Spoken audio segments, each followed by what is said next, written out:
wearing 0, a new number. College football hasn't had 0 in use, first time ever. And Cruz taking advantage of that. That kick taken by Reggie Todd. And Reggie out to about where he was hit the last time, just out over the 25-yard line. So here comes this Troy offense.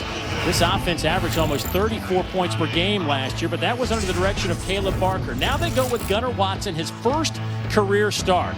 And certainly this is a young man that was a great athlete growing up in Butler, Georgia, Taylor County High School. And, you know, he's an outstanding baseball player, two-time All-State performer, gave up the diamond for the gridiron. And one of his hobbies is he loves to hunt. You say that could help him out. Well, in order to be a good hunter, you have to be an accurate shot, right? So in order to be a good quarterback, you have to be an accurate thrower. So we'll see what type of accuracy he can bring to the quarterback position for the Troy Trojans. 6'3", 208-pound sophomore.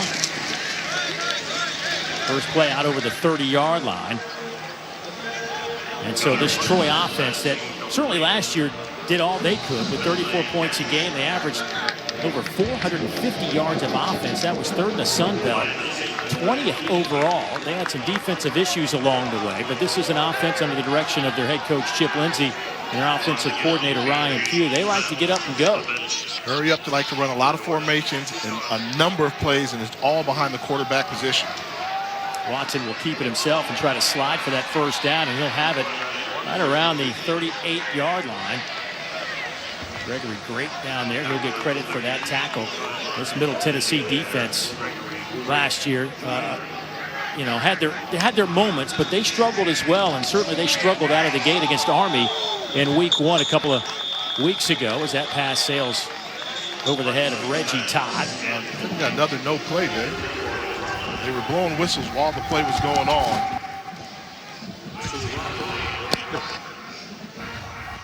The previous play is under review. So already a couple of stoppages. And we'll take another look at that previous play as well. These are two teams that finished last year sub-500 records. Troy was 5-7 in the first year under their head coach Chip Lindsey. Meanwhile, Rick Stockstill's been around for a long time, but last year not one of his better seasons. That was the previous play there, so maybe they're taking a review to see. That was a hit below.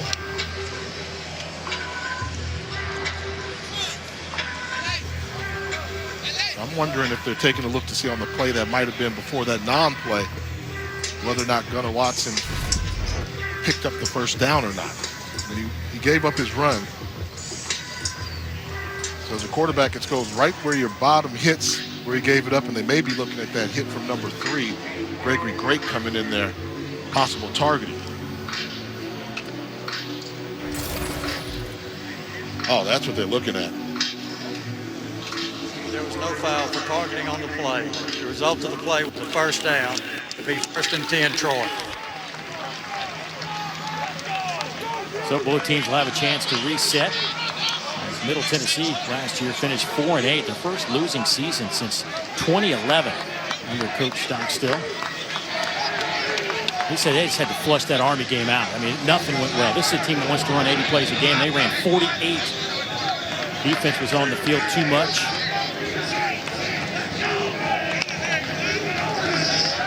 On 1st down and 10. Little back shoulder throw, and that'll be incomplete. It'll be 2nd down and 10. Talking about that blowout loss they suffered to Army. Army's going to be a tough matchup, period. But they put that game together with 2 weeks' notice. You can have almost a half of a season to prepare for Army. That's going to be such a challenge. And unfortunately for the Trojans, for the Blue Raiders, they lost some D linemen, which is going to happen. Go against that triple option offensive attack from kids from West Point. That handoff to B.J. Smith. He turns the corner. 1st down inside the 45. Excellent run from the 5th-year senior out of Millbrook, Alabama, coming off that knee injury. Get a good opportunity to take a look at the vision by B.J. Smith. Great block by Jake Andrews to seal the outside. And no for me. Smith showing you why he's that dynamic runner for the Trojans. Brett Clark with the reception, the junior. Had 29 catches a year ago, picks up one there, and the Trojans continue to move it inside the 40-yard line. Kamani Vidal, the true freshman running back, is in the game now. But Brett Clark makes another grab for the Trojans. Look how quickly the Troy offense is getting set to the offensive line of scrimmage and getting this ball snapped. Yeah, and they've got Middle Tennessee. That interception's coming back. Middle Tennessee did not get off the field in time, as that one is picked off by Gregory Great. He will go the distance the other way, but there is a flag down. There were two Blue Raiders that couldn't get off the field, and that's something they talked about in the offseason. The NCAA rules officials now, you've got to be completely off the field. They used to give you a little bit of slack. And we talked about how the fact that Troy was doing up-tempo, nitro-style offense, getting up to the line of scrimmage, and because of their tempo, that might have been what saved this interception return for a touchdown to take it off the board. Illegal substitution, defense, 12 men on the field at the snap, 5-yard penalty from the previous spot, replay first down.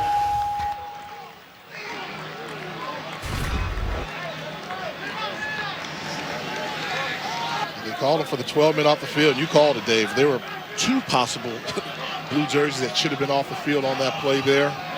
Great job of recognition by Gunnar Watson to get that ball snapped. Tough break for the Blue Raiders.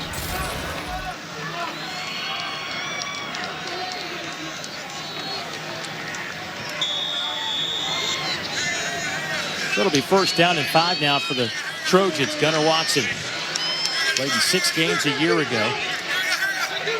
Completed 8 of 12 passes, getting his first career start. He'll hand it off left side. And Vidal, boy, they love him. They said he was the guy that brought the wow factor to practices this year. A newcomer, a true freshman out of Marietta High School in Marietta, Georgia. 3-star running back.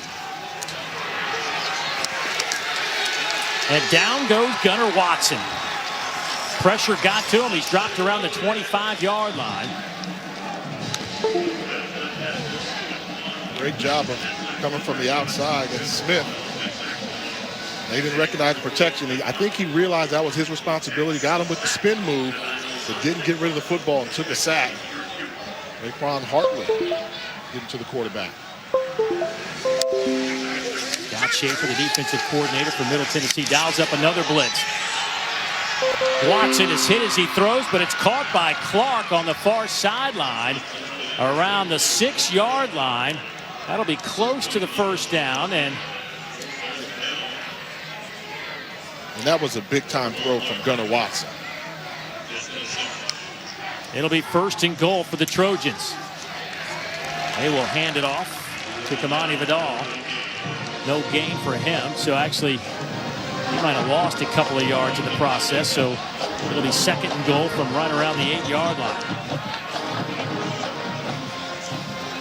Scott Schaefer, the defensive coordinator, telling us in our meetings that this defensive front's got to create some chaos.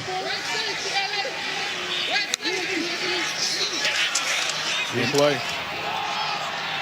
And it will result in a Troy touchdown. Pass is caught from Khalil McLean from 8 yards out, and the Trojans are on the board. Great job of awareness by Gunnar Watson, realizing that Middle Tennessee was offsides. Offside, defense number 85. That penalty's declined. Touchdown. And what you like about it as a quarterback, Dave, you got him offside, you're in the red zone. Take a shot into the end zone. Go for the touchdown. Don't go for the 3 or 4 yard gain. And he's rewarded with points on the board. Evan Legacy to attempt the point after, and he will split the uprights. What an opening. False start. Offense, number 6. 5-yard penalty.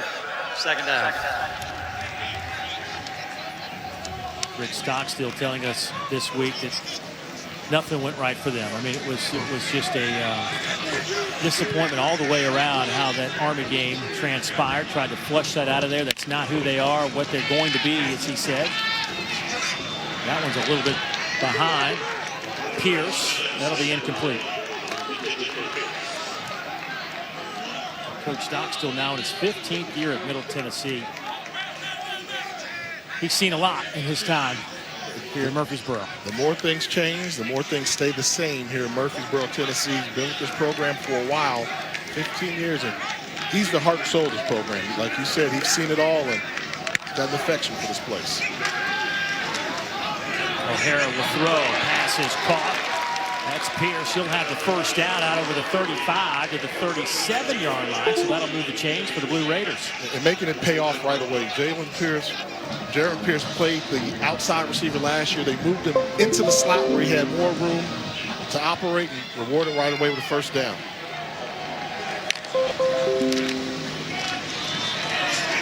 O'Hara will keep it himself. He will dance around close to the 40-yard line. Pick up 3.5 on that carry. Asher O'Hara, 9 of 14 last week, just 46 yards, rushed 10 times for 18 yards. And again, only 48 offensive plays. Hard to get any kind of rhythm in that situation.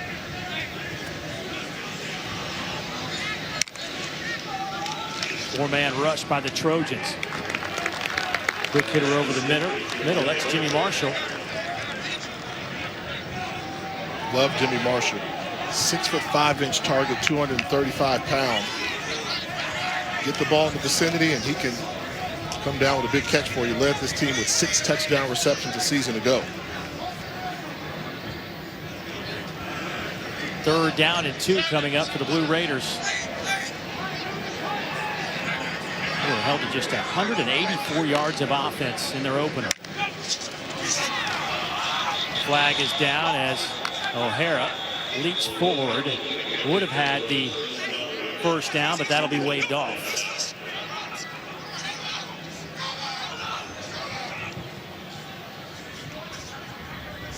Well, it's kind of weird to hear so much of the noises from the field. Only 7,000 fans allowed to come to this one. Snap infraction. Offense number 55. 5-yard penalty.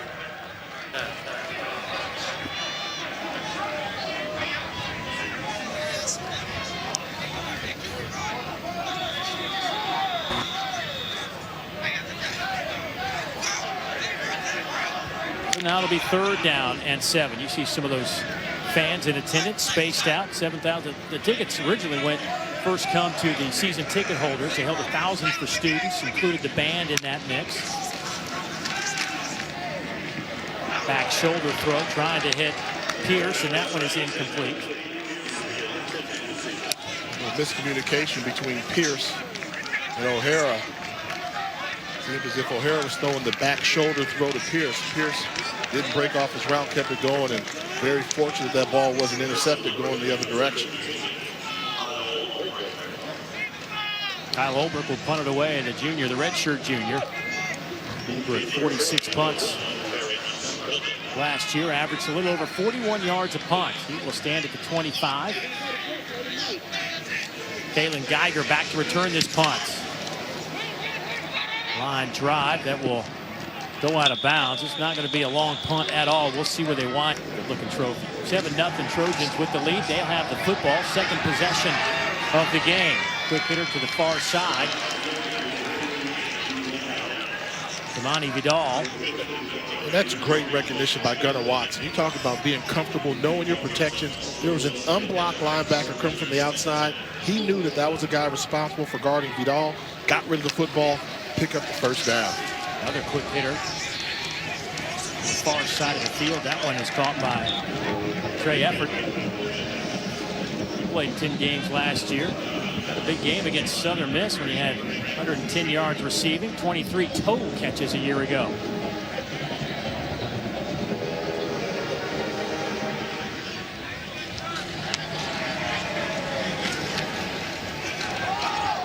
Another back shoulder throw, and that one looks to be caught right around the 26-yard line. See who comes up with that football. And that's McClain again, making another dynamic catch for the Trojans, and they're quickly to the line of scrimmage. So they are working the right side of this field. That one is caught by Geiger. and this is what you call hard work. So you saw McClain earlier make the great back shoulder throw. On that one, on the wide receiver bubble screen, great block on the edge to spring Geiger for the big play. First down at 10, going fast again. A 17-yard catch, a 14-yard catch, and now they'll stay on the ground and get back to the line of scrimmage. It'll be second down and 10. You see Troy living true to form. Offensive coordinator Ryan Pugh. We like to play tough, we like to be explosive, but more importantly, we like to get the football in the hands of our best playmakers, and that's the wide receiver core, along with B.J. Smith. B.J. Smith in the backfield. He will slide out. Watson coming near side. That ball is, let's see what they're saying. Is it intercepted in the end zone? That's a pick. They're going to say touchback, Blue Raiders. What a jump on the ball by cornerback DeCorian Patterson. Made 2 starts a season ago, and great job of undercutting this throw, coming away with the INT. That's how you play defensive back, Dave Neal. When the ball's in the air and you recognize it, as a cornerback, you have every right to go attack that football as well. And Patterson does a great job coming up with a big play for Middle Tennessee. Boy, cut right in front of Geiger, their best receiver, and won the battle for the football. If you're Gunnar Watson, you have to find someplace else to go with that football. There was coverage underneath as well as over the top. O'Hara will keep it, straight run, and he will get it out. He lost the football. It's picked up by the Trojans. That will end up in a touchdown. For now. Don't necessarily hear any whistles, but O'Hara's making the case that he was down. It seemed like the ball came out late. Kyle Nixon scoops it up and takes it to the end zone.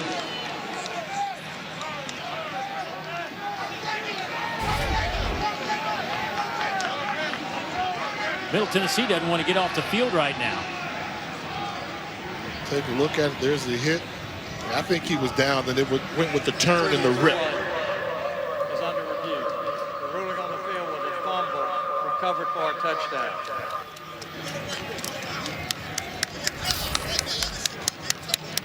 Seemed to me like he had the football up high when he landed, touched the ground, and as he got turned sideways, his hip was on the ground, and the defender tried to rake that ball out of there.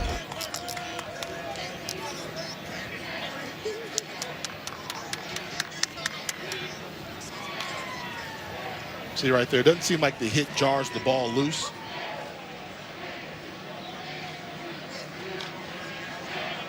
I would say this, if there's an angle we see where the ball is moving after the initial hit, then that play may stand.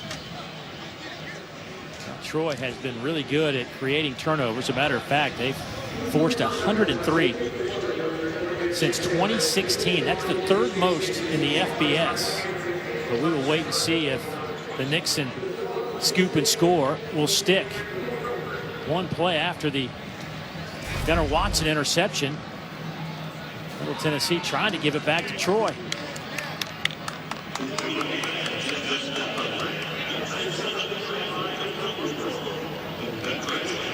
You know, my inclination is he's down.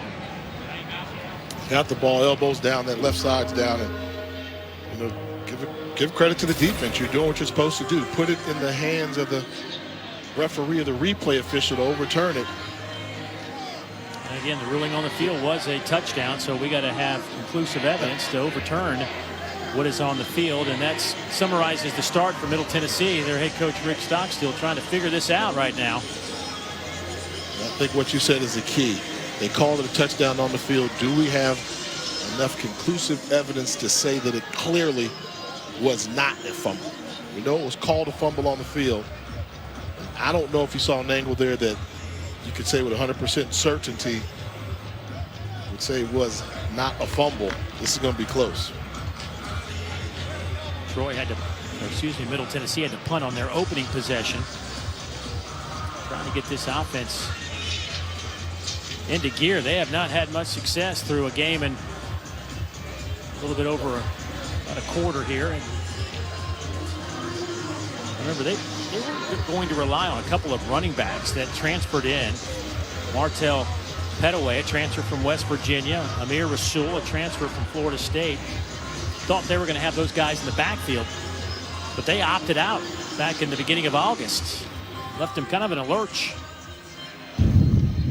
After review, the runner's elbow was down at the 23-yard line. It'll be 2nd and 7 at the 23 for Middle Tennessee. It was that look we saw with the elbow going to the ground. Helps Middle Tennessee obtain possession of the football. It'll be 2nd down and 7 coming up. So far in this game, Troy with 118 yards. Middle Tennessee, 27 yards of offense.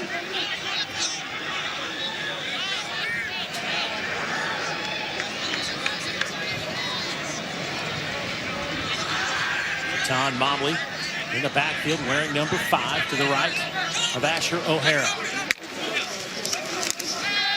Troy bringing 5, trying to go down the middle. O'Hara's pass over the mark, looking for C.J. Wyndham, the 6'2 receiver out of Powder Springs. Time to get an update. Let's go to the studio, check in with Matt Barry. Guys, good afternoon. The comeback complete for 19th ranked Louisiana. 21 unanswered points at one point. Forced overtime. Elijah Mitchell, game over. 34-31. Raging Cajuns come back to beat Georgia State. Wow, what a great game in Atlanta, Louisiana. They are one to watch.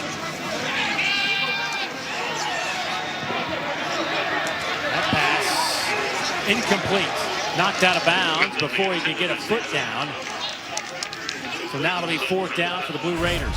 And that's a great job by Kyle Nixon making a break on the football from his safety position. Receivers in the air, you're allowed to hit him out of bounds.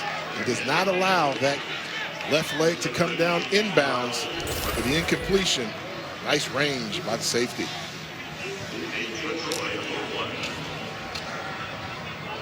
Well, we saw Kyle Ulbrich, after his first punt, shanked it off his foot.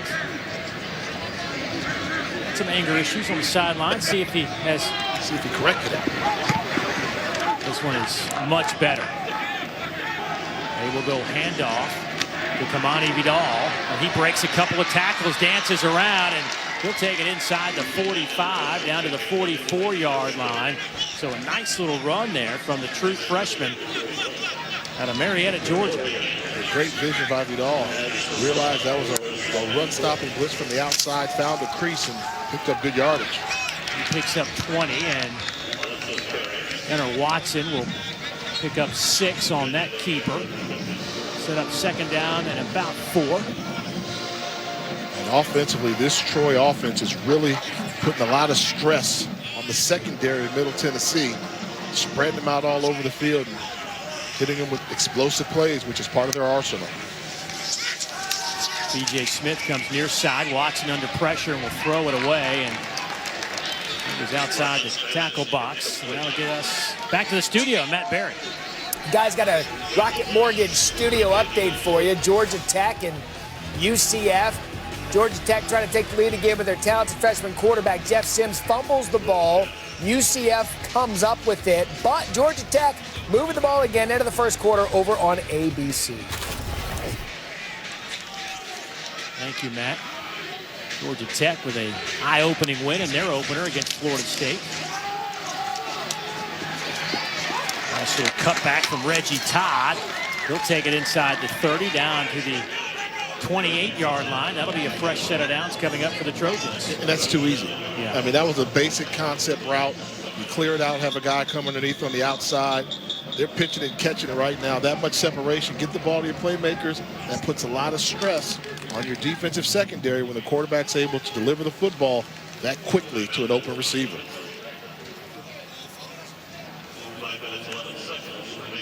So 5:11 left to go here in the first quarter. Jordan Starling, the redshirt sophomore, being attended to. Don't forget, tonight we've got a good one coming your way. Saturday night football game features De'Aaron King and the 17th ranked Miami Hurricanes taking on 18th ranked Louisville. Tune in tonight, 7:30 Eastern on ABC. Of course, you can always catch it on the ESPN app. Saturday night football presented by Capital One. And of course, De'Aaron King, 16 straight games with at least one pass touchdown and one rush touchdown. Longest such streak in FBS history. Tim Tebow had the previous record, but how about those QBR numbers? We all know about the Justin Fields of the world, Trevor Lawrence. Don't forget about Malik Cunningham in Louisville, kind of under the radar. He's an explosive quarterback that can get it done. You know, everybody thinks about the quarterback position. Lamar Jackson really played well. Well, not to say Cunningham is that type of talent, but not far off. Keep an eye on him. Miami destroyed Louisville last year, 52-27. So the Cards got a little something extra in the tank for the Hurricanes. That'll be a good one coming up tonight. First AP ranked matchup of the year in college football. Let's get it going. Yes, sir. Let's get it going here. First down and 10 for the Trojans. Watson stands in the pocket. Stood a little too long. And the ball is out and recovered by Middle Tennessee. Jordan Ferguson with the fumble recovery. The redshirt junior out of Atlanta. And the second Blue Raider turnover of the day. Getting a little bit too cute here, going with the double move to the outside. And what you have to realize is the protection is there, but they're trying to do the pump fake and the step up. Takes an eye off of it, and a great job coming to the ball by Cody Smith to cause the fumble. And just when the Troy offense looked like they were making it look easy, they got a little bit too fancy. Big turnover by Middle Tennessee. It's 2 turnovers inside Middle Tennessee territory for Troy. And now let's see how the Blue Raiders can respond. O'Hara throws it to the wide side of the field. That pass was caught. Right back to the line of scrimmage. Not much happening there. One of the question marks for Troy was this defense. Gave up a number of points a season ago. They had to get better, and so far they're pitching the shutout, led by their inside linebacker, Carlton Marshall. Quick pitching catch there as O'Hara converts. Just shy of the first down by a couple of yards, so it'll bring up third down. The Blue Raiders trying to go a little tempo. Caught over the middle. Jaron Pierce, that'll be a first down at the 45-yard line. Now we're finally starting to see a little bit of rhythm from this Blue Raider offense. Quick decision by O'Hara to recognize the open receiver, where to go with the football, and gets the first down.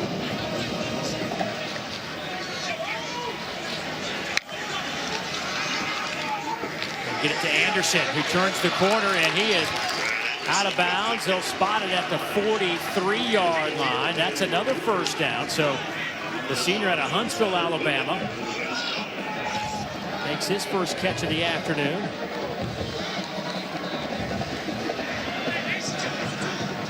Use him a lot on some of those jet sweep type things. 5'8", 160. Hard to find him. There's Jay McDonald. Great recognition by Craig Slocum, coming downhill from his free safety position and making open field tackle.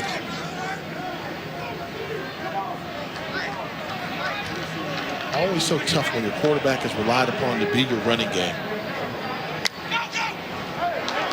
This could be a free play here. O'Hara spins. Heaves it up in the air. Flag comes out on the back end of this one as well. Could have easily been caught down there by England Chisholm.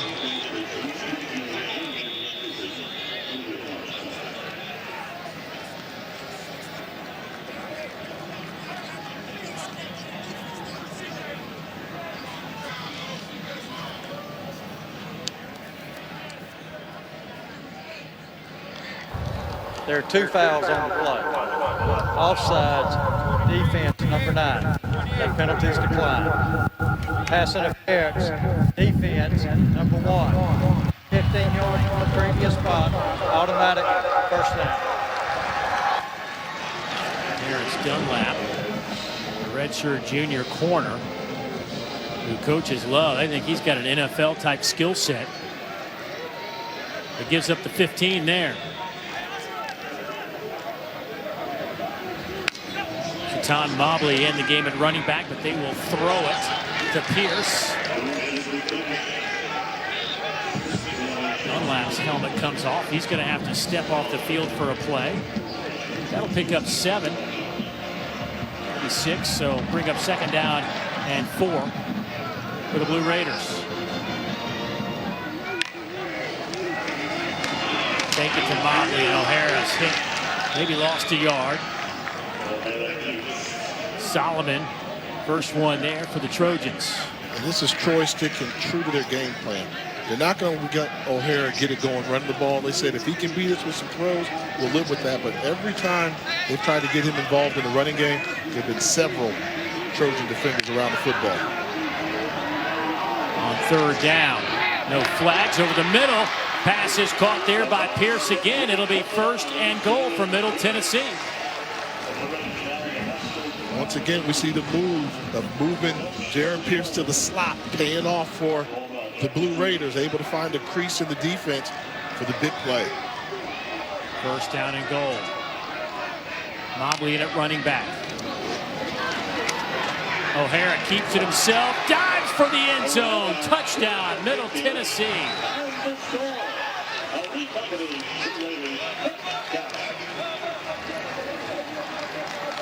Fantastic second effort from the slippery quarterback, Asher O'Hara. This is great recognition by the defense. They actually have him for a possible loss in the backfield, but the second effort gets him into the end zone. He's only 6 feet tall and needed every inch of it to cross the plane. Cruz Holt on the field to attempt this point after. And he splits the uprights. So Middle Tennessee's dodged a couple of them down there in the other end of the field, but they tie it up at 7 with 1:33 to go here in the opening quarter. And time to get another update. Let's head back to the studio. And Matt. Yeah, guys, have your AT&T 5G studio update. Checking into the top-ranked Clemson Tigers, Trevor Lawrence. Okay, perfectly thrown to Amari Rodgers. 14-0 Clemson early on against the Citadel. Thank you, Matt. And here, the Middle Tennessee quarterback, Asher O'Hara, the 6 foot, 185-pound redshirt junior. By today's standards, he is a small quarterback. Not the biggest of build, but elusive with it. Play with what you got. He's not built that large, but he's very hard to bring down, very elusive, and a great job throwing the football, making great decisions early, getting the most out of his pre-snap read on that drive to tie up this football game. And he led the team in rushing 11 of 12 games last year. And you think that's all he did, but remember, he threw for 2,600 yards and 20 touchdowns as well. He at times was just a one-man show for Middle Tennessee last year. It looks like they're going to rely on him very much the same way here in 2020.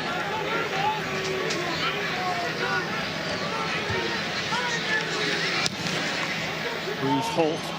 His kick will settle in around the 5-yard line. Here's Reggie Todd. That's it to the middle. And Reggie out over the 35 to the 38-yard line, and that is where Troy will take over. A couple of turnovers by the Trojans have cost them, and they've been in Middle Tennessee territory when they've happened. One was in the end zone.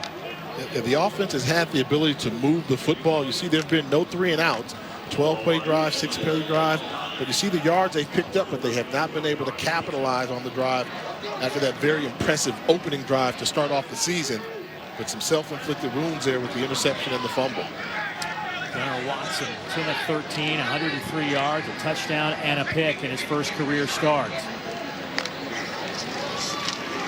Geiger goes in motion. They will get him the football. Boy, look at him run. Nifty, quick feet. Pick up yardage out to the 47-yard line. Give him 7 on that carry. 2nd down. Big hole off the right side. This one could be going for B.J. Smith. He is chased down inside the 20 down to the 15-yard line. Welcome back the 2019 preseason Offensive Player of the Year in the Sun Belt Conference, B.J. Smith. Give it to him again, and this time he has stopped at the line of scrimmage. It'll be 2nd down and 10. B.J. Smith, of course, on everybody's watch list, despite sitting out almost all of last season, only carried it 11 times, 106 yards before that injury. I mean, imagine that, 11 times, 106 yards. So he was on his way averaging almost 10 yards per carry before the injury. Let's see if he can keep it going in 2020. Led the Sun Belt in 2018 in rushing. Pressure comes, and Watson just looked right through it. How did he not see the blue jerseys coming his way? And he's dropped back at the 25-yard line. Cody Smith already has made a big play in the backfield and gets another one. Yeah, they're bringing their inside linebacker on a blitz. As a quarterback, you have to have an interception. I think the way that B.J. Smith is running the football, I go ahead and give him a couple touches down here inside the 5 and see if he can get the ball across the goal line.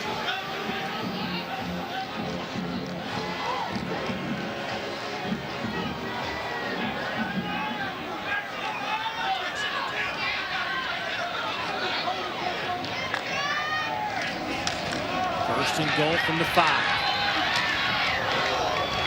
It'll be 2nd and goal from about the 1-yard line as they go with Charles Strong, the Texas A&M transfer, 6'1", 235 sophomore. Sat out last year, stays in the game. He's their big back. 235, and he'll switch sides to the left of Watson.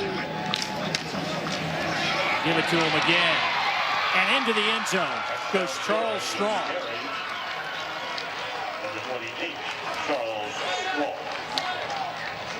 They went with the double tight end formation to make Middle Tennessee declare what was going to be the strength, shifted the running back, and easy run into the end zone from Charles Strong.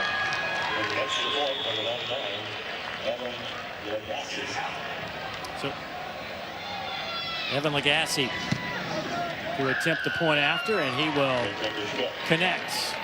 So Troy back to a 7-point lead. They scored on their first possession of the game, and they score on their opening possession of the second quarter to lead at 14-7. Of course, big news in college football this week. Big Ten back at it. They will return the weekend of October 23rd or 24th. Still trying to work out all those scheduling dates. A lot of TBAs in terms of the games being played, but the schedule announced earlier today. They're slated to play that championship game on December 19th. They'll play an 8+1 format. And how about Nebraska? You know, they wanted to sue the Big Ten. They were angry they weren't playing. Well, Big Ten decided, you know what, guys? You want to play so badly, we're going to send you to Ohio State for your opener. Yeah, go ahead, take it on the road. Let's see if you want to talk about stuff to the Buckeye faithful out there. See the interesting matchup you got there. That'll be the one that'll stand out for sure. But Big Ten plays now. It's a Power 5, they call it, right? So we got 4 of the Power 5. Who's number 5, Dave? What are they going to do out there? They're thinking about playing maybe the following week or in early November. We shall see how that plays out. Well, I know they've been playing pretty well in the studio today with that announcement. For more in the world of college football, let's go to Matt Barrett. All right, guys, studio update now. Checking in on UCF, Georgia Tech over on ABC. Dylan Gabriel to Marlon Williams, corner of the end zone right now. Knights up 14-7. Thank you, Matt. 14-7 here. Middle Tennessee today has put together 82 yards of offense. Troy has gone up over 200 at 211. O'Hara will take it out over the 30 to the 31. And that's when he's at his best. I like when they don't call running plays for him, but you just have your receivers run, and he can find a running lane from that quarterback position with his mobility and the way to escape. And the called run's not a big fan of, but when they let him call his own number, I like that. Pierce tripped up, stopped at the 30-yard line. Let's go down to Dawn. Hey, you guys are talking about Asher's escapability. He actually credits his older brothers for that ability to run. Zach, 6 years older. Devin is 4 years older. He told me he gets those moves and the escapability from the fact that he couldn't break their tackles as a kid in backyard football games, and so he had to figure out a way to win. He was always outsized and outmatched, and that's why he's so good at escaping. Good throw there as he hits Pierce again. Yeah, you know, at 6 feet, 185 pounds, you better bring something to the table, right? Yeah, and when Don told us that story, I went back and saw the film. I said, he plays like somebody that's been used to running from his older brothers, and they're not like a year apart. They're 4 and 6 years apart, so he got smart at a young age, and it's starting to become a problem for the opposing defenses that he faces on a weekly basis.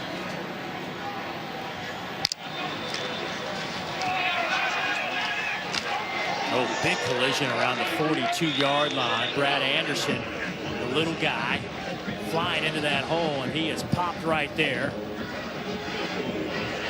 Gonna bring up 2nd down and about 6 for Middle Tennessee.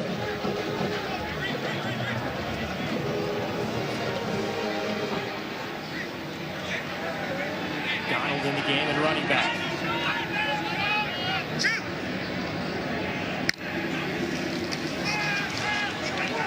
O'Hara will keep it himself, and he is hit by 2-3 white jerseys. Converge on him at the 45, maybe a half-a-yard gain for Asher O'Hara. That's how they're playing their defense. They're playing man-to-man coverage on the outside, allowing their linebackers and defensive line to keep an eye on the quarterback, know where he is. First second of the play, then find the football. And the running lanes just have not been there when they called the design runs for Asher O'Hara.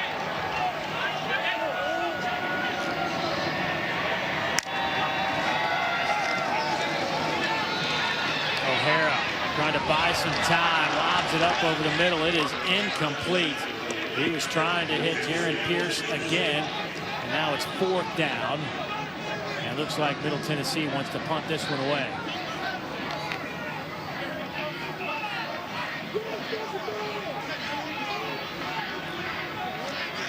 So Kyle Ulbrich back onto the field.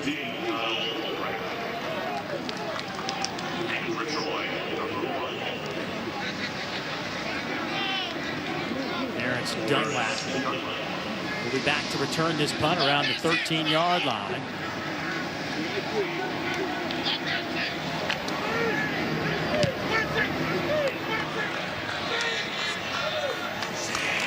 Oh, a fair catch called for at the 5-yard here in Murfreesboro, Tennessee. 14-7 our score. Troy out in front of Middle Tennessee.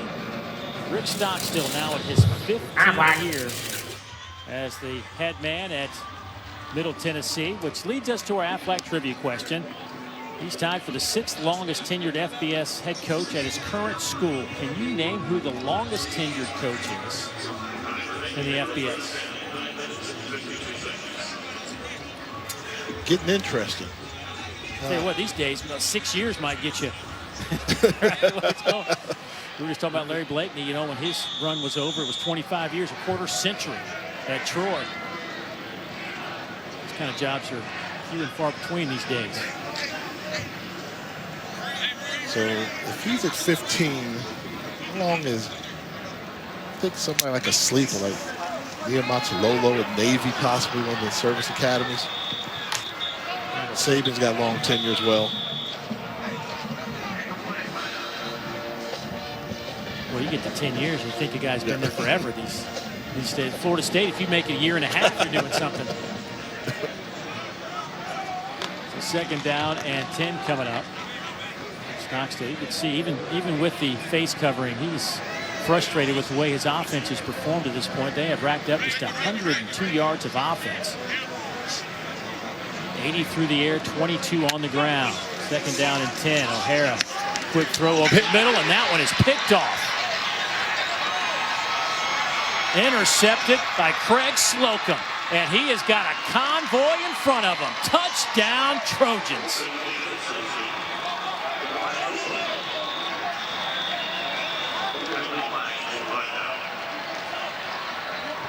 There is a flag back at the 40-yard line. That flag is going to be on the return. So I think this interception is going to stick. However, whether or not the points stay on the board.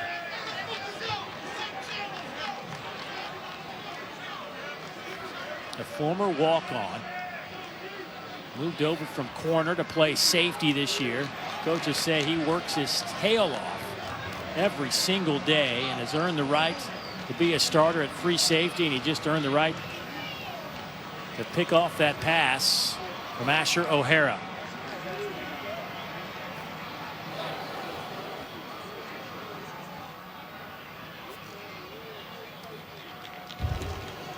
During the return, blocking the back, return team number 2. 10-yard penalty from the spot of the foul. It'll be first down, Troy. So if you're Craig Slocum, do you go to Carlton Martial, man? What are you doing? Depends on how good the block was. Right. But Craig Slocum doing a good job playing the free safety position. As free safety, you're taught, watch the quarterback's eyes. You see him number 4, middle of your screen. The quarterback took him right to where he was throwing the football, made the catch, and gets to the outside, had an entourage there in front of him. And, oh, wow. Unnecessary block by Carlton Martial on the quarterback. In the back, that's a defensive player. That's a good call by the officials. You have to do better than that. You know, I'm a former quarterback, and I know we get certain rights and privileges that go along with that. There's somebody watching the quarterback at all times to protect him. And that took points off the board for the Trojans. Yeah, that was right in front of his head coach, Chip Lindsey, as well. Carlton Martial has done just about everything well on the football field since he got to Troy, but that one will not be on the highlight reel. First down and 10. They'll hand it off to B.J. Smith. Dance around and pick up a dozen, maybe 13 yards before he's finally brought down, and he's having a heck of a game here to start this one. 5 carries. He's up over 70 yards now. Or excuse me, up over 60 yards. Watson, Reggie Todd. Not much on the play, a couple of yards. And what I'm seeing is the offensive line for Troy is really starting to take advantage and control the line of scrimmage. We're not seeing the hits come on Watson that we saw in the first quarter when he had to stand tall in the pocket in the face of all that pressure. But the guys up front getting it done, led by the left tackle, Austin Stidham, and Jake Andrews, the right guard. We'll go with B.J. Smith again, and he'll take it to the 35. It'll be 3rd down and medium for Troy. Troy's 4 out of 5 on 3rd down conversions today. You have to know this is 4-down territory, so be smart with your decision where you go with the football. Over the middle, pass is caught there by Trey Effort. Once again, you see the time given to Watson in the pocket there, was able to go through his first 3 reads and then find an open receiver. Pressure comes, and Watson is dropped back at the 37. That O-line just couldn't hold up, and Watson is sacked again. And that's one where I think it goes on the quarterback, Gunnar Watson. That was DeCorian Patterson, number 33, blitzing from the outside. You have to have that clock go a little bit faster when they're bringing pressure from the outside, and he's pressing the pressure a little too much. The clock's got to speed up a little bit. Great job of pressuring the quarterback from the slot position by DeCorian Patterson. But that only 11 sacks a year ago, already 4 today. Watson trying to set up a little wide receiver slip screen near side. That'll still be shy of the original line of scrimmage. He'll get it to just inside the 30.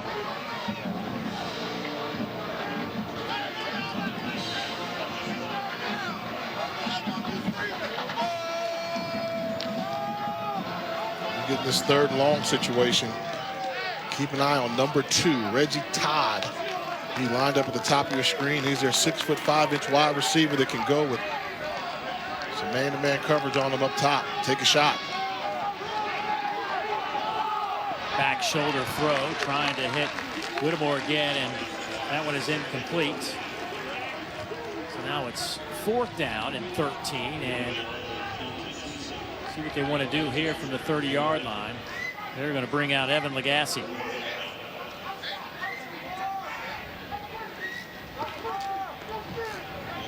Lagasse was the backup kicker, punter, kickoff man last year.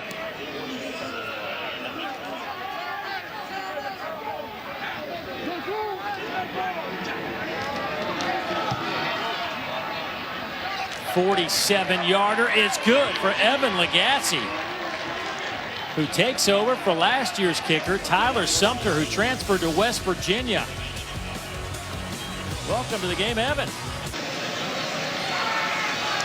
Jalen Lane back to return this kick, and he'll take it in the end zone. Out to the 25-yard line we will go. So our Aflac trivia question, we asked you who is the longest tenured coach. Rick Stockstill is tied for 6th longest in the FBS with 15 years. Come on, Dave, give it to me. I've been waiting for this for a while now. You made me wait through commercial break and scores and all that. Now you got to go up north to Iowa. Ferentz.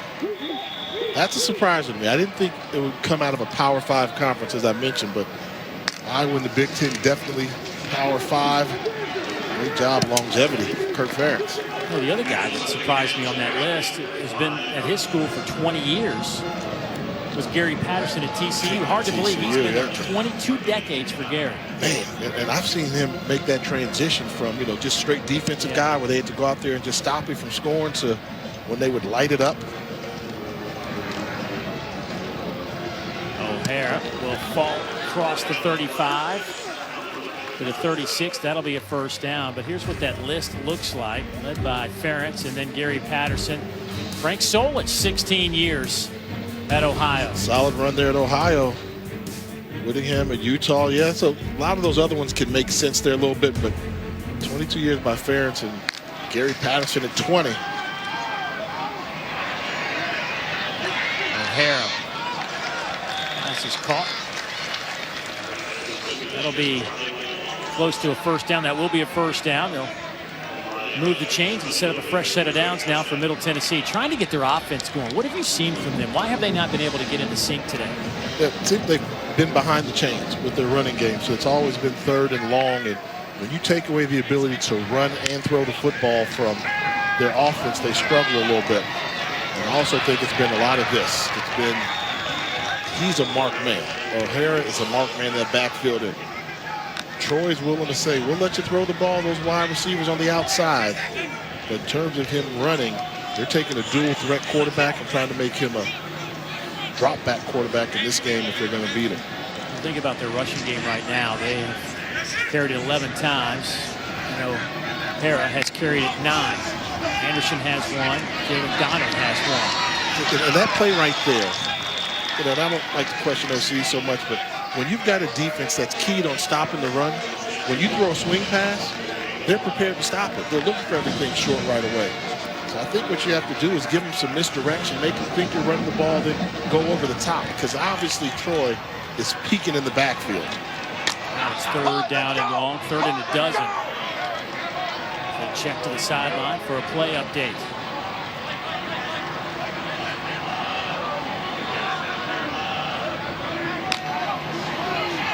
Troy bringing 4. O'Hara's pass is caught by Pierce, but he is shy by about 4 yards of the line to gain. They're going to keep the offense on the field. And I agree with going for it in this situation here. You cross the midfield, you got the completion. See if you can jumpstart your offense. Boy, Troy will take a timeout. Chip Lindsey over there yelling at some folks on the defensive side of the ball. ESPN. On 4th down, O'Hara trying to get it. I don't know if he did. We'll see if the second effort got him there, but I believe I saw an official come from the far sideline and mark him would be short. And that's a tough call right there. We mentioned earlier how they're all peeking in the backfield. He's a mark man back there. They try a little misdirection. It seems from what we're seeing on the field, he's going to be short.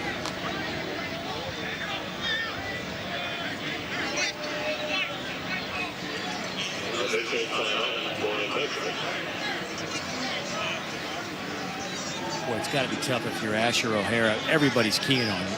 I mean, he's 90% of their offense. And he needed another half a yard and did not get it. So Troy comes up with a 4th down stop, and they'll have the football. And with that, we'll get back to the studio. Matt Berry, what's going on? All right, guys, coming up on the Lexus halftime report, Notre Dame is thumping South Florida. Plus, Mike Norvell out at Florida State temporarily. We'll explain why. That and more coming up on the Lexus halftime report. Jesse Palmer, Joey Galloway join me coming up in minutes. Oh, Matt, that's cruel. The way he set that up, out at Florida State, I'm like, what? And then he says temporarily, okay. The cliffhanger, hey, you wow. just don't know down there. I mean, could be. I hope not. As a graduate of that fine institution in Tallahassee, I just been a tough couple of years. Here's B.J. Smith. Give you some advice on that. When things go tough, you know what you tell everybody? What's that? I went to an academic institution, Florida State. That's what I say, going to Howard. Like, we don't win a lot of games. Right. We're an academic institution. If we happen to play athletics at high level, we'll take credit for it. But right now, Dave, I think you're going to have to join that. You're an academic institution I'm for a while at Florida State. Not a problem. 2nd down coming up. Watson over the middle. Pass is caught there, just inside the 50-yard line. That's Brett Clark with another catch today. A couple of injured Blue Raiders.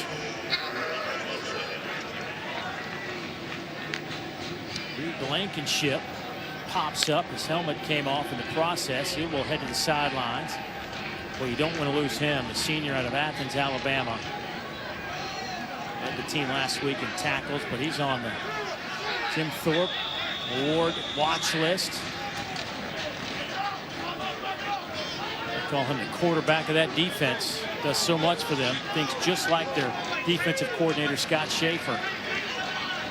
See if Troy tries to pick on that spot right here.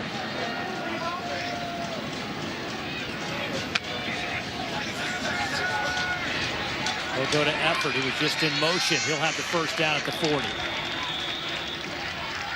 Just schematically, nice play call from Ryan Pugh and Chip Lindsey on the offensive side of the ball. They overloaded one side. Middle Tennessee didn't adjust. And they'll stop the play. B.J. Smith got the football, but Prior to the snap, timeout, Middle Tennessee. That is their first. It will be a 30-second timeout. that takes away the big gainer from B.J. Smith. That'll give us an opportunity to tell you about tonight's Saturday night football matchup featuring De'Aaron King and the 17th ranked Hurricanes taking on 18th ranked Louisville. That's tonight at 7:30 Eastern on ABC and of course on the ESPN app. Saturday night football presented by Capital One. Boy, De'Aaron, 16 consecutive games with a pass and rushing touchdown, the longest streak in FBS history. In the FBS history. It's a long time. Tim Tebow did have the record. He had 14 games with a touchdown pass and a rushing touchdown. Louisville won their opener against Western Kentucky. Western Kentucky fell again today. How about Hugh Freeze and Liberty? They go in there. They're 2 touchdown underdogs and knock off the Hilltoppers.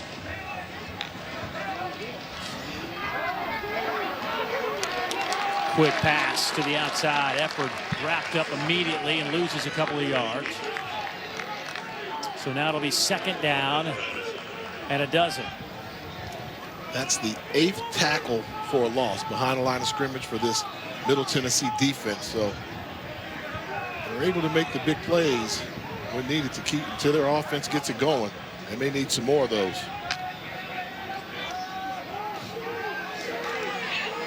Pass caught at the 40 by McClain. He will fall to the 35-yard line. Kalen Geiger is the go-to guy, or at least we thought so coming in for Troy at wide receiver. Where's number 1? Had 77 grabs last year, over 870 yards, but we have not seen a whole lot of him today. Geiger, 2 catches.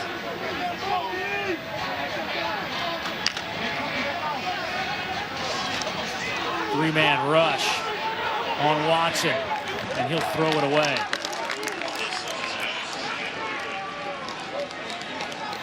Well, you talked about Kalen Geiger. You know, he's a marked man because he had such a great year last season. And Middle Tennessee knows where he is on the field. They try to run him across the formation on a crossing route, and he was absolutely level, taken out of the route, and that's what forced Watson to throw it away and bring on the punt team.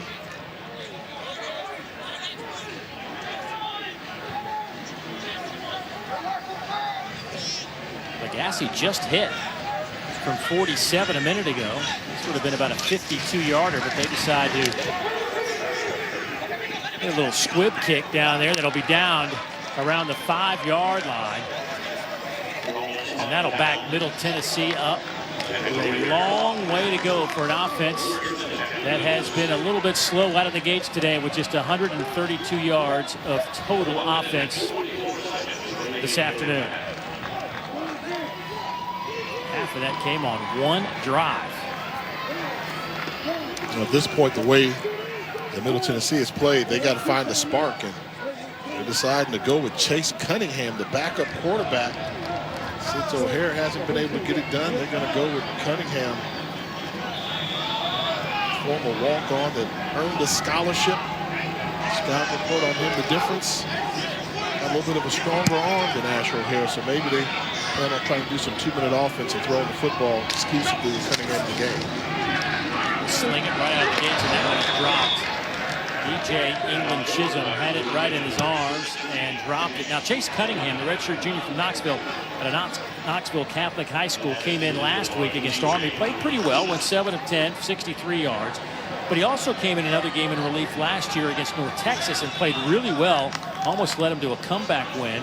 Threw for 119 yards, passing touchdown and a rushing touchdown in the fourth quarter of that game. So he does have some experience. Over the middle, this time pass is dropped again at the 25-yard line. Jaron Pierce. You have to help out your quarterback. Those are 2 consecutive passes that should have been caught that were dropped by the wide receiver core. This is a nice read by Chase Cunningham, sticking the ball up the seam, which would have been an explosive play for a 20-yard gain, but Pierce not able to hold on. Incomplete pass will stop the clock. Obviously with 1:35 to go, so Troy trying to get the football back won't have to waste any timeouts if they can hold them here on 3rd down. Pressure comes and dropped in the end zone for a safety. Will Cholo, the junior defensive end, just got enough of the shoe of Chase Cunningham, and they pick up the 2 points. Wow, what a difference it makes, those drop balls. Instead, we talked about Cunningham does not move quite as efficiently as O'Hara. Cholo sensed that, able to make the shoestring tackle for the safety. And impressive first half by this Trojan defensive unit. It has been impressive. Cholo, part of that 2020 preseason All Sun Belt first team defensive unit. 54 tackles a year ago, 7.5 behind the line with 4 sacks. It's a sack and a safety in the process there. Make this a 19-7 game, and Troy will get the football back with 1:29 on the clock, and that's an eternity for Chip Lindsey's offense. As fast as they move.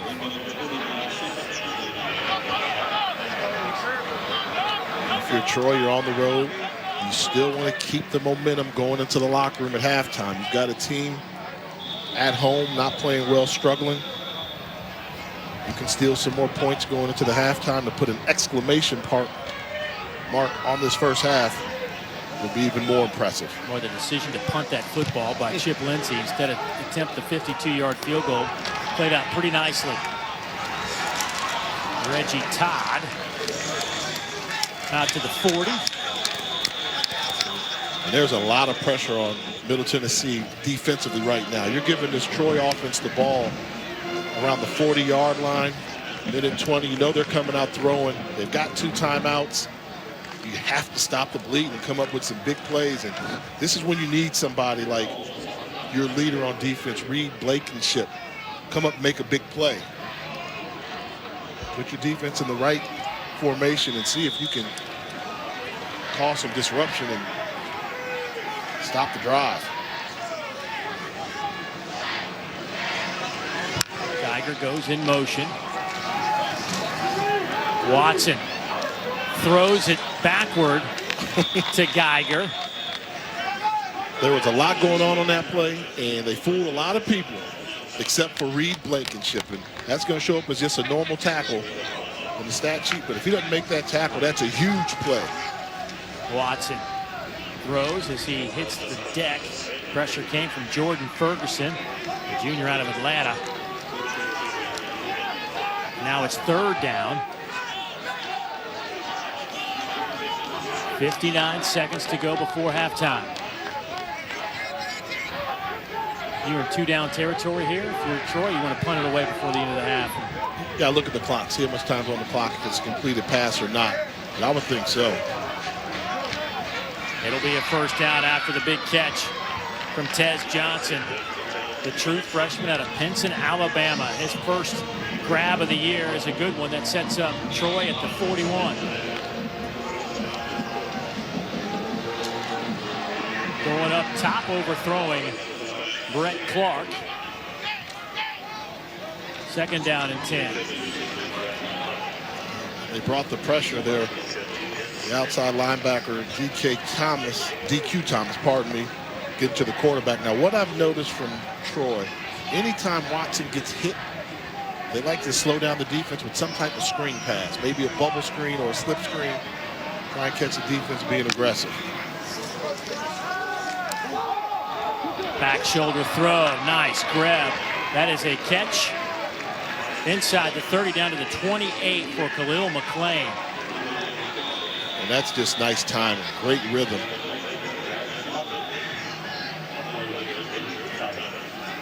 Like one of the Middle Tennessee players coming up with a cramp on the back end, Corian Patterson.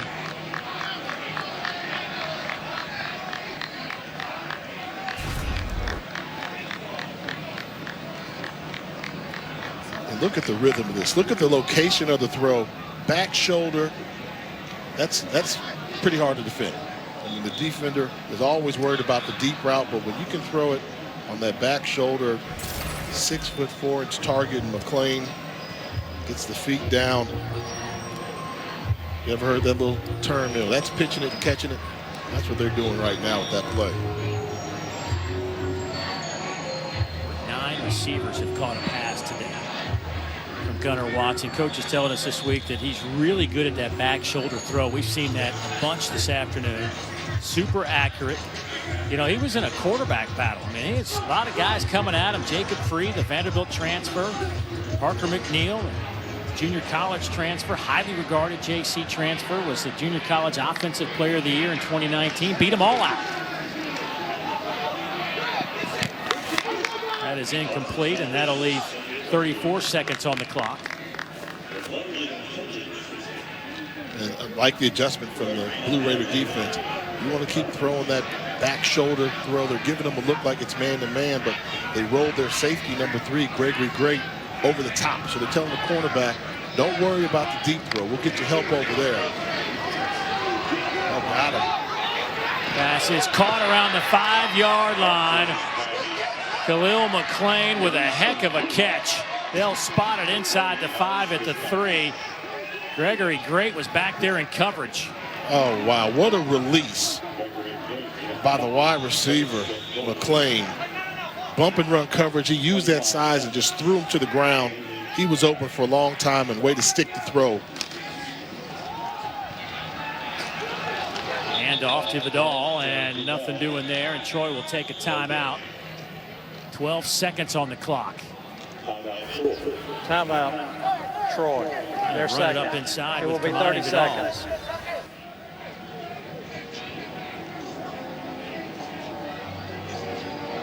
Well, Extra Yard for Teachers Week is an annual effort led by College Football Playoff Foundation to bring college football together to support and celebrate teachers across the country. To learn more about Extra Yard for Teachers, follow at CFP Extra Yard. And tell you what, great story with Reed Blankenship and teachers. Let's go down to Dawn for more.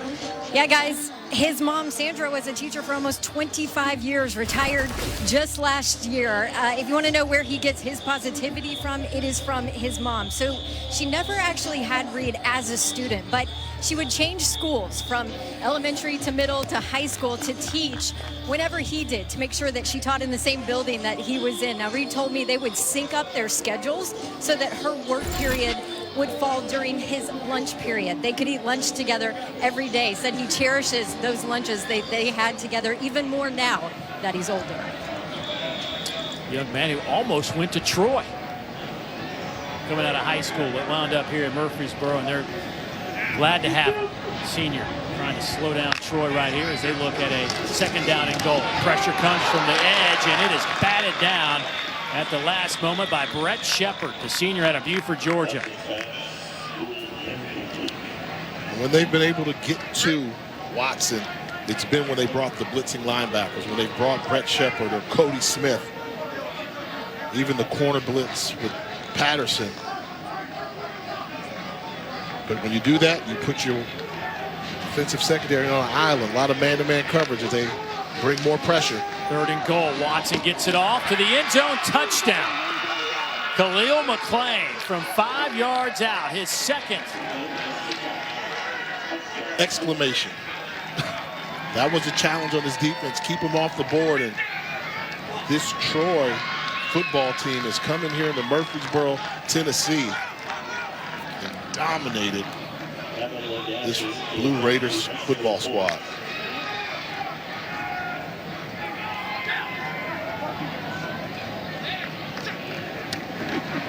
Watson got hit right as he let go of that football. Gassie's point after is perfect. So Gunnar Watson felt the pressure, got it done. Yeah, weak side blitz coming. If you're going to blitz the quarterback, you got to get there. They get there a second late, and as a result, he's pitching and catching the ball once again to Khalil McClain with the touchdown on the back shoulder, this time against the cornerback Kenneth Major, the transfer from Purdue.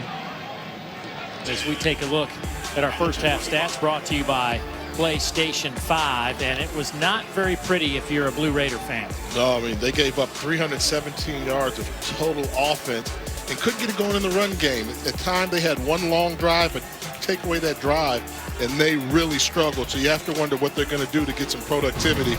Do they stick with O'Hare as a quarterback, or do they make the quarterback change in Cunningham? Voila. So Chase Cunningham will start the 2nd half. Asher O'Hara will watch at least this opening drive. Cunningham got some work late, was sacked in the end zone for safety. For more on this story, let's go down to Dawn. Yeah, I talked to head coach Rick Stockstill. He said they made the quarterback change because they just couldn't get anything going offensively. And when they did put Chase Cunningham in, they felt like he did some good things, that he just wasn't helped out with his receivers, a couple of drops. So they feel good about what he might be able to do. Remember last year, that North Texas game, they put Chase Cunningham in. They gave him a shot in the arm there. So they have a lot of confidence in him. They're hoping that can get things going offensively. Well, they need something. They need some kind of spark after being blanked by Army 42-0 2 weeks ago. Cunningham batted in the air, and that one is picked off. Terrence Dunlap.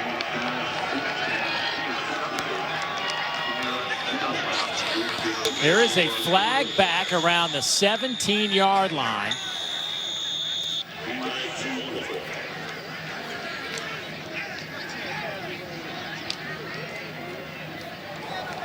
After the play, of unsportsmanlike conduct, Troy, number 9. Unsportsmanlike conduct, Middle Tennessee, number 64. That is number 9 and number 64's first unsportsmanlike. Robert Jones, the right tackle, and Richard Jubinor, who transferred in from Auburn via Delta State.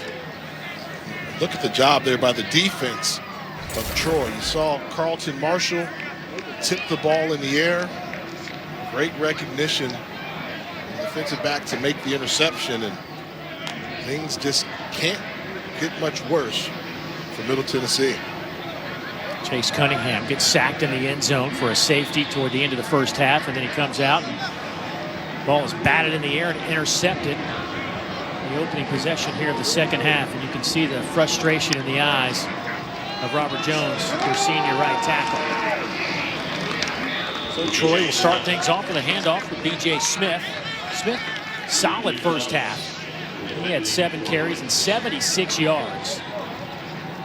Yeah, 10 yards a carry. Is that any good? A little bit better than solid. I think that's a pretty good start there for somebody that missed the 2019 season, most of it outside the first 2 games, and 1,000-yard rusher. Seems like it's good for them that he's back. Seems like he's back, not playing nervous at all, and overcoming his injuries. Batted high in the air, but out of bounds.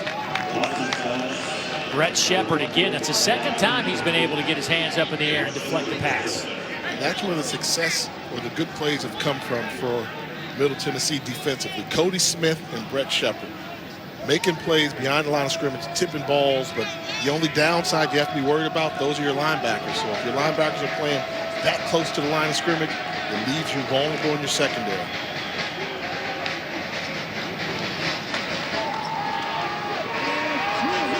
Gunnar Watson sees some room to run. Can he get to the line to gain? It'll be close. He needs to get it to the 28. And they will move the chain. So fresh set of downs as Gunnar Watson runs for it. That's when it's good to have the big size, big frame quarterback, 6'3", 209 pounds, gets the momentum going, and after the initial contact, able to lean forward for an extra yard or two to secure the first down yardage.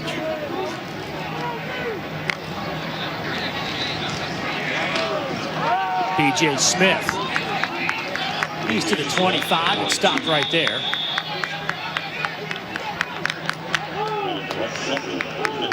Gunnar Watson. This is his coming out party, and it's been pretty solid to this point. First career start. Remember, he backed up Caleb Barker, who was a first-team all-conference quarterback who threw for 6,300 yards, or excuse me, had 6 300-yard games and 30 touchdowns last year. It'd be a pretty good season if you threw for 6,300 yards, wouldn't it? It'd be the greatest season in the history of quarterback play. But one of the looks we just saw there, that a wrinkle they wanted to add, having B.J. Smith and Kamani all in the backfield.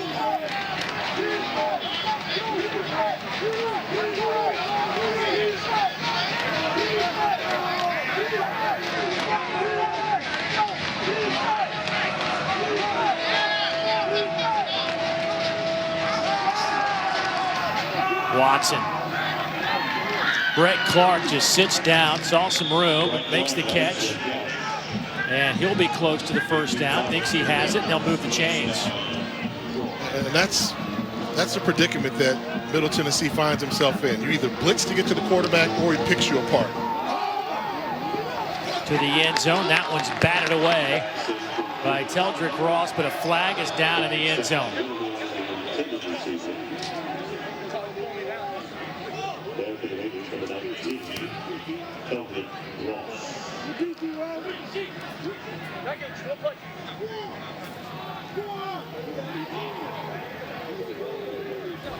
Pass interference.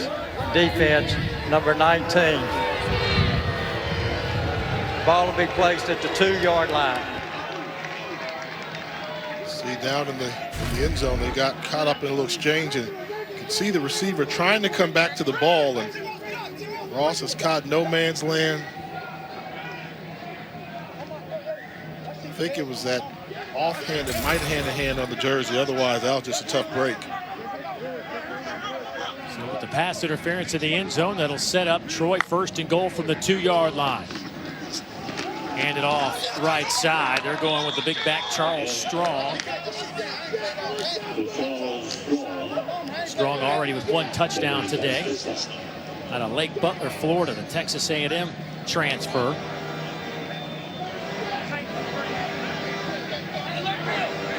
The former Florida running back, Jeff Demps, who could flat out fly.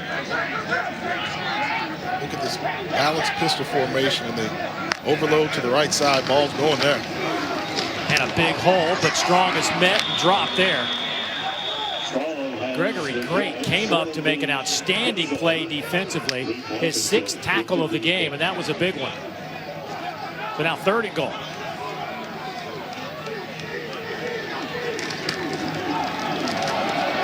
Yes, sir. Watson is stopped short, so now it's 4th and goal.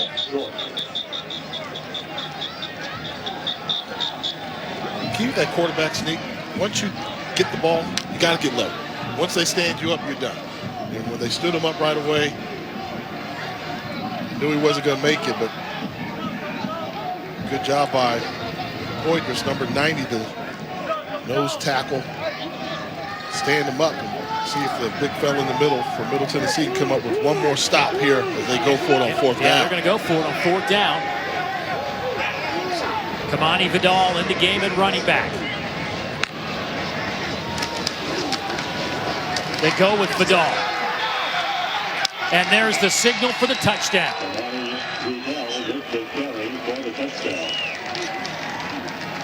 Middle Tennessee didn't make it easy. They did not. Reed Blankenship was there to meet him at the goal line, but the freshman doing a good job of staying low, keeping the pad level down, and after the initial contact, able to roll into. We hadn't even seen him today. You know, at that running back position, it's kind of when you know. Those guys that have that it factor, and Billingsley caught in a tough situation with Smith returning and the freshman coming on campus. Yeah, a Rattler, Florida A&M played ball down in Tallahassee. For more on Kamani's story, let's go down to Dawn. Hey guys, you're right. B.J. Smith raved about the freshman back. He told me that he came to campus early and he raised everyone's game in that running backs room, pushed people to work harder as a true freshman. That's how good he is and how good they think he's going to be. B.J. told me that these backs already felt they were the deepest and most talented core on the team. You add him, they definitely are now. Wow. Wait a minute. I slipped. So, Kamani Vidal, is his dad Kwame Vidal? Played running back at FAMU. I played against him. Oh, man. Makes you feel he's the son of a Rattler. Oh, I played against his father. Was a good running back there. Wow. What's up, Kwame? I know you're watching your son. I'll give you a little Rattler love. Rattler strike, they strike, and they strike again, right? Fangs up.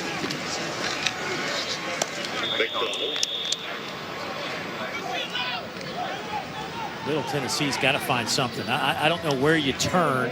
The run game obviously has not been there. You were trying to rely on your quarterback, who's not even in the game right now, and O'Hara. So I don't know where you go to try to find some offense. They got to throw the football. I mean, the plan for Troy was not to allow O'Hara to run the football, beat us with the arms. So they're going to see if Cunningham can get something done throwing the football. Spins out of trouble and back across the middle of the field, and that one is intercepted again, and that play should be ruled dead as soon as that helmet came off. But well, we were talking about D.K. Billingsley, who last year almost picked up 1,000 yards on the ground. He gets the carry, takes it off the left side. No gain on that play. It'll be 2nd down and 10 coming up. But there is D.K., the junior out of Scottsboro, Alabama. Took over as a starter in week 2 when B.J. Smith got hurt. Had 4 100-yard games. Played a little bit in 2018, redshirted in 2017. Well, there's some movement, a free play coming up. Flags down. That pass is picked off. It's off and out. Second time today that Middle Tennessee has had a pick 6 that was nullified because of some movement.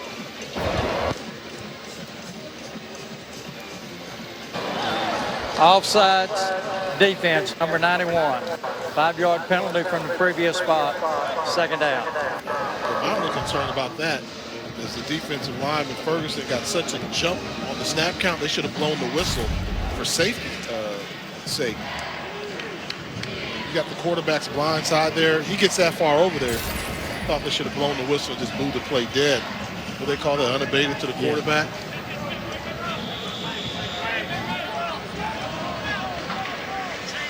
Second down and 5.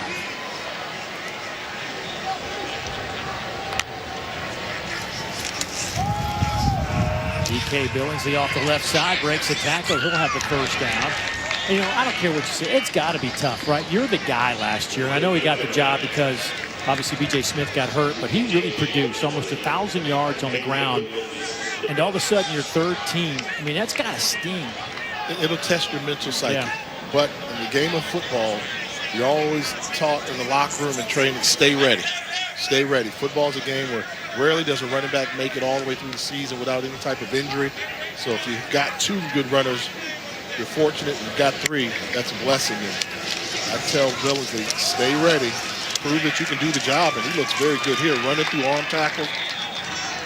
And I would say this, it seems like the one thing where there may be a need for him may be down in these short yardage situations. We've seen them struggle a little bit. They like to go with Strong, the real big back, but maybe Billingsley's that guy when you get inside the 20, you bring him in there to run through some arm tackles and get those tough yards and still have the ability to hit a home run.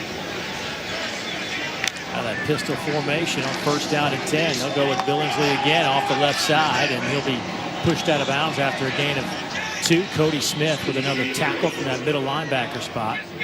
He now has 8 tackles.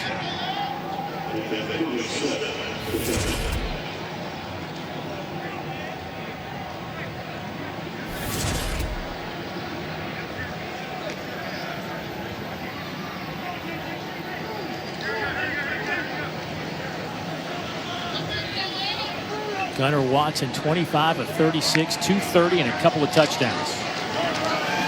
Billingsley, stutter step. Oh, almost had the big gainer, but dropped it around the 27-yard line. And that's great patience by Billingsley. You know, I can tell when they get in the pistol formation, they move to the right. You know they're going to come across the formation, run left. That's where the hole was. He had the patience to let it develop. Billingsley will have the first down at the 25-yard line.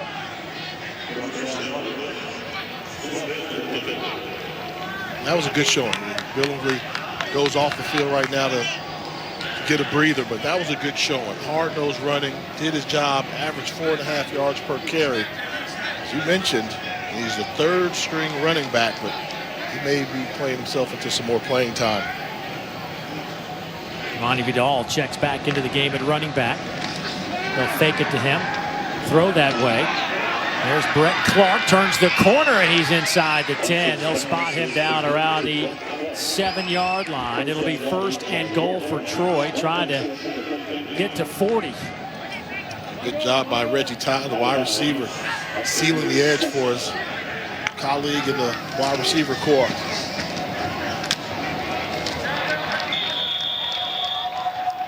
Vidal inside the 3, down to about the 1.5-yard line.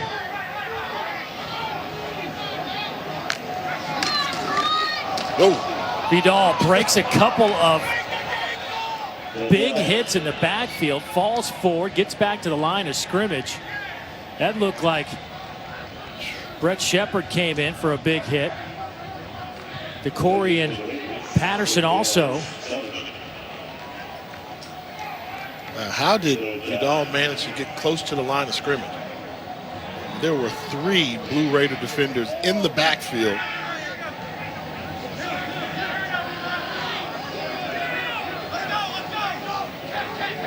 Third down and goal. Billingsley back on the field. They'll give him the football, and he will get it into the end zone. Touchdown, Troy. Yeah, that's where I think his niche will be. You know, they say he likes to run the ball downhill, can run through some arm tackles. Short yardage situation, that may be a niche in which you can use his style of running for success. Good for DK. Took a while for him to get in the game, and he has been productive in his carries here in the 3rd quarter.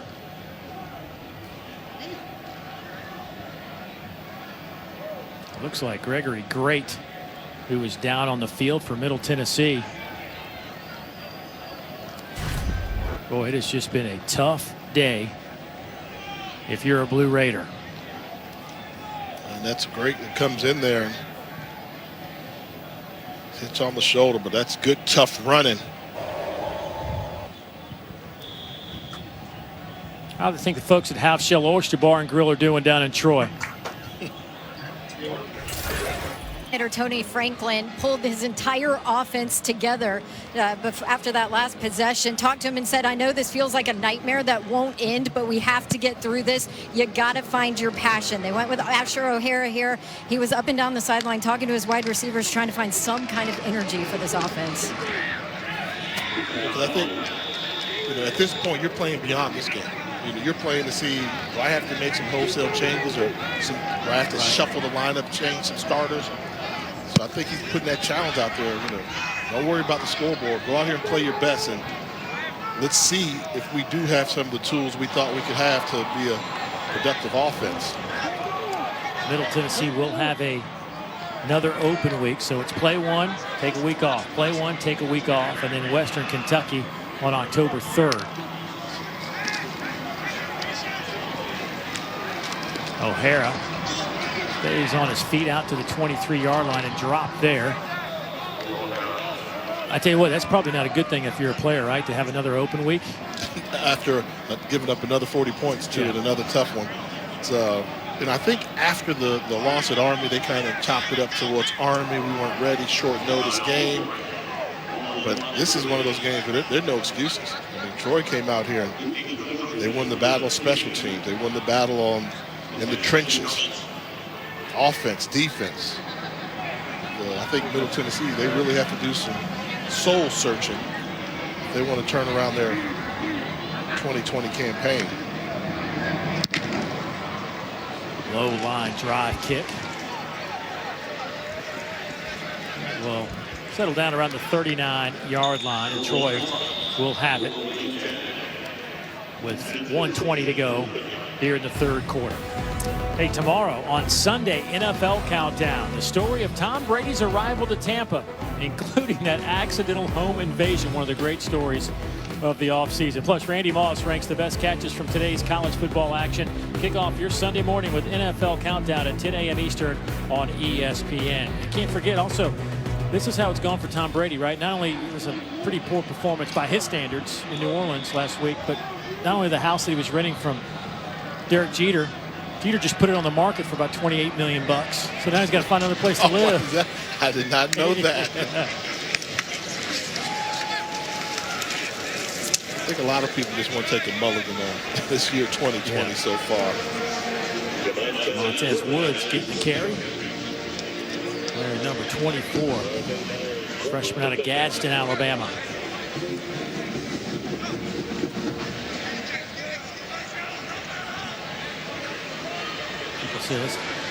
Let's hit the reset button on 2020. Now, let's just blow right through it. Let's just get done with it and start fresh, right? Yeah. Fast forward.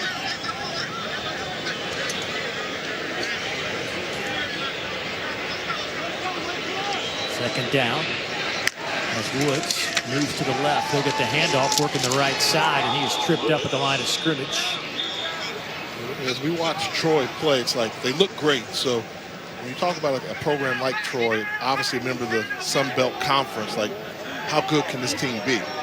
And the hot teams in the Sun Belt the past couple of seasons have been stay down there, SEC territory. Well, I don't know. Georgia going to be that good? Well, here's the thing: is I think Georgia is going to be that good.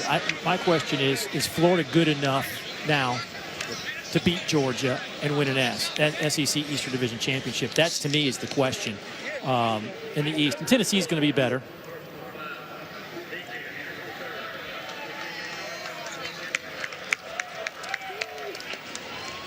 Look, Alabama's going to be good, and LSU. Alabama, LSU. I just is there going to be a team that can get into that Elite Four, if you want to call them that, in the SEC? I don't know that we're quite there yet. And I think LSU may be a little bit high because you're just not going to replace Joe Burrow. Now hopefully, I guess Tiger fans are hoping they can do like Oklahoma did when they replaced Baker Mayfield with Kyler Murray, but we'll see if they got another Joe Burrow on campus there, but he did a lot for that program, carried a lot. So we'll see if Middle Tennessee can find something. But in the fourth quarter, you want to leave here with something. I don't know if there's anything right now they feel good about offensively, right? You got to maybe find something. And the key is getting this young man going. If he's going to be keyed on every week. Like everybody's going to copy the game plan that was used against them today. So you have to figure out what are you going to do next time a team comes with this scheme, and how can we perform. And if they're going to go anywhere this season, it was all built on Asher O'Hara, what he would do. A season ago accounted for 3,600 yards, 1,000 on the ground, running the football. Yards are going to be a little bit tougher to come by this season when he's a marked guy. You know that? I'm going to walk out of here today a little smarter than when I came in. That's all I know now. And that's not hard to do. Well, I'm a fan of all the bands, you know that. So we've seen a couple of Middle Tennessee players go down late in this game today. A couple of cramp.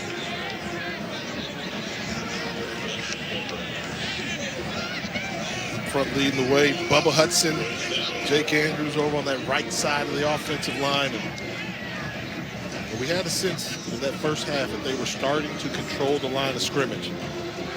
It looks like they've just worn out this Blue Raider defense. Strong set out last year after transferring from Texas A&M. 4,000-yard rusher in high school. 48 career touchdowns. Gets the handoff here and will drag a couple of blue jerseys with him to the 33-yard line. Let's go back to the studio. Matt, what's happening? Guys, entertaining game between Appalachian State and Marshall. Appalachian State looks like they're going to score. Mike Evans, no one between him and the end zone until Brandon Drayton forces the fumble and a touchback. Marshall recovers, still 17-7, Thundering Herd. That'll balance it out a little bit. You know, Conference USA versus Sun Belt a little bit. Sun Belt's winning this one. Herd trying to represent for Conference USA. You look at Jacob Free in at quarterback now for Troy. Hands off to Jamontez Woods.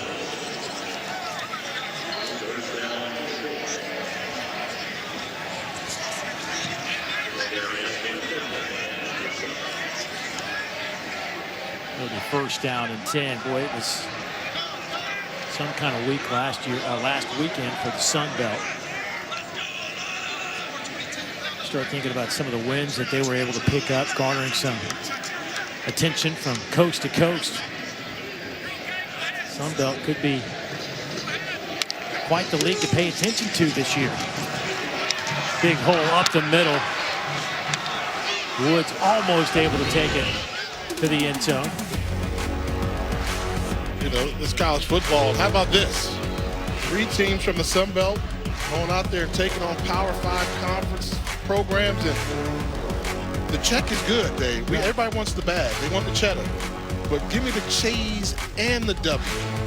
That's a good weekend, right? That's a real good $1.1 million in those 3 games, and all Sun Belt victories. First time Sun Belt has knocked off 3 Power 5 schools in the same weekend.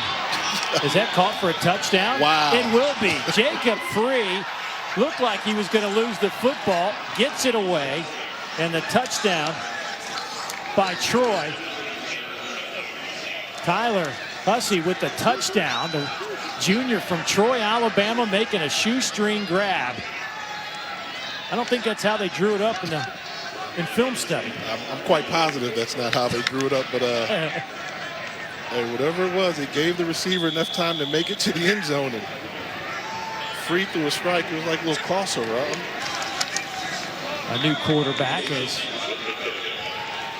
Mike DeLillo comes in. Lello wearing number 12, the 3rd quarterback we're seeing today. And it's tough as things are looking right now for Middle Tennessee.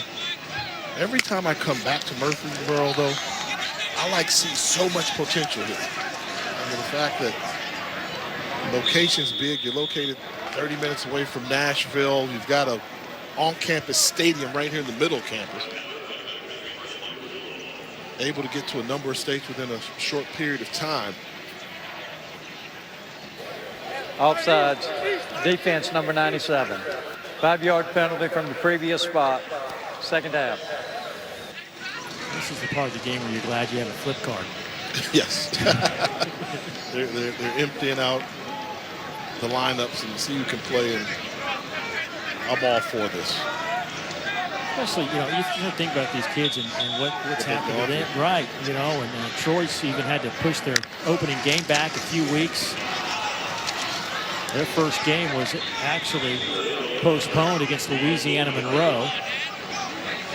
So they had to wait a couple extra weeks just to get here to their opener. They will face Louisiana Monroe at the end of the season. That game now slated for December 5th.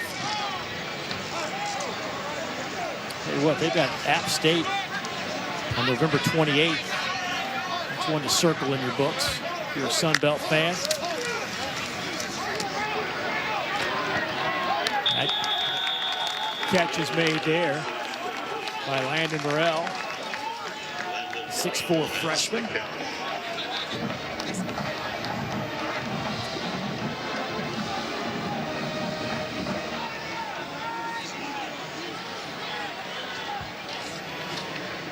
(47-7). Still hard to believe that this game turned out this way. We thought Middle Tennessee would come in much different looking team than we saw 2 weeks ago against Army.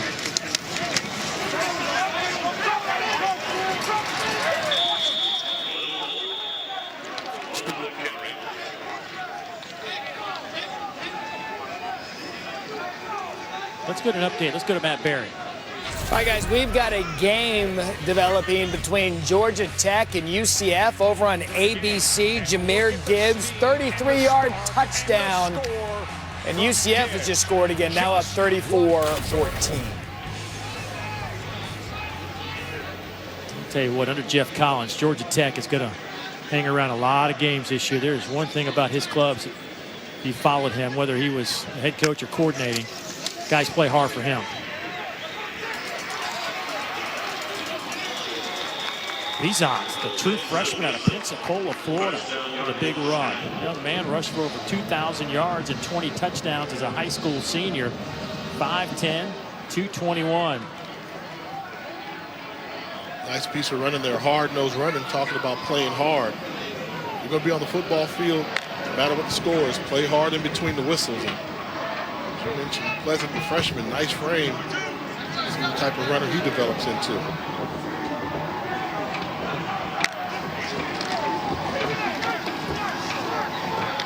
Pick up a couple down to the 28-yard line as the clock moves to 3 minutes. Meanwhile, as we talked about, Middle Tennessee, they'll take a week off, and that's Western Kentucky. Then they go down to FIU, North Texas, and they're at Rice. Rick Stockstill's got to answer some questions in the offensive meeting rooms tomorrow and Monday about how can we get this thing going in the right direction.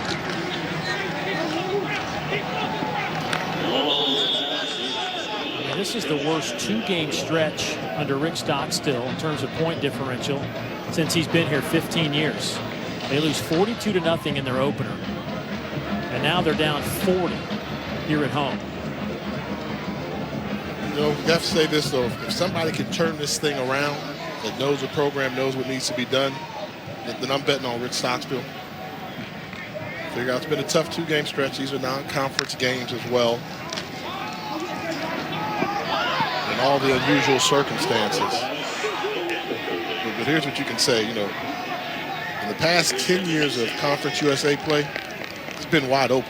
You've only had two teams that have won multiple titles in a 10-year frame. And that's Florida Atlantic, won it twice, and Western Kentucky. Other than that, it's always rotating. So you can always play yourself back into play in Conference USA. And I'm sure he's just hoping he's got to find a way to turn this thing around. And he's going to have another week with the open week to do it. Try and do some more soul searching.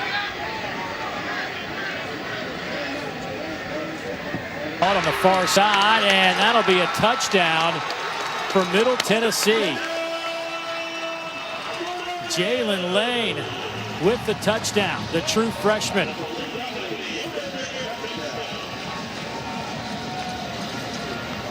You had freshmen going against freshmen out there in the corner. Jalen Lane going against Josh Brown, number 24, the freshman cornerback for Troy.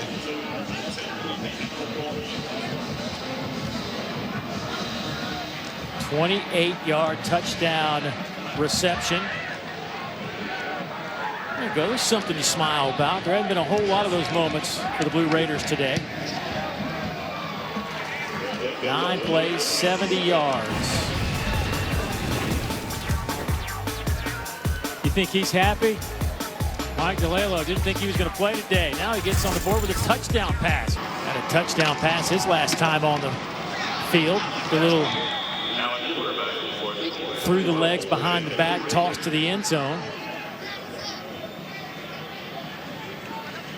We mentioned earlier how Free was battling for that quarterback job and against Gunnar Watson. He said he had a good camp, but Watson just showed that it factor. And I think after seeing his opening performance, you have to say that Coach Chip Lindsey made the right call in going with Gunnar Watson to be a starting quarterback.